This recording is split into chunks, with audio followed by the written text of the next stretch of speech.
ఇస్తాం, వాళ్ళని పట్టి పంపిస్తాం, చదివించామని చెప్తున్నారు సార్. స్టూడెంట్స్ రేపొద్దు నుంచి స్కూల్కి వస్తారా? రేపటి నుంచి మేము స్కూల్కి వస్తాం sir. 95. Yes, 95 is the correct answer. టీచర్లంటే ఒక జన్మైన సరిపోదమ్మా, అదిలో ఎంతో దిగులే ఉన్నా. కష్టంలో కూడా లాస్ట్ వాడు 5th వాడు బాగా చదవాలి అనే కోరికతో చదువుకున్న తర్వాత 10th పాస్ అయిపోయాడు. ఇంటర్, నెక్స్ట్ ఇంజనీర్, కాలేజ్కి వెళ్తారు కదా. కాలేజ్లో జాయిన్ అవ్వాలి అంటే వాళ్ళ దగ్గర మనీ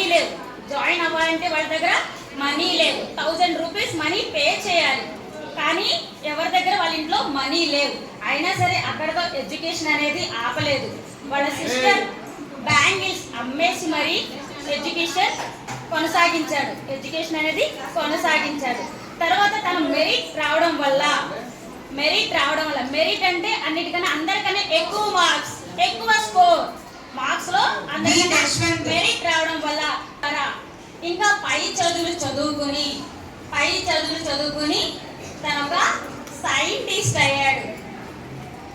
మన ఇండియాకి సైంటిస్ట్ ఎవరినన్నా? అబ్దుల్ కలాం గారు, ఏపీజే.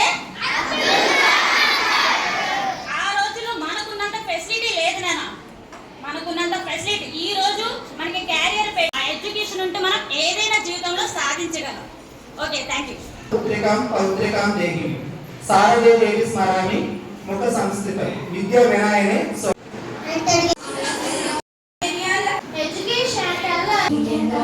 జీవితంలో పడే కష్టం main role in our life. ఉన్నవాడి దగ్గరే వాల్యూ ఉంది. చూసారు కానీ ప్రాజెక్ట్స్ ఇట్లా చేశారు. ఈఆర్ఓ గారు అన్నారు. రెస్పెక్ట్ మీకే అర్థమైంది కదా? అర్థమైందా లేదా? అంతకు మించి ఏం కావాలి?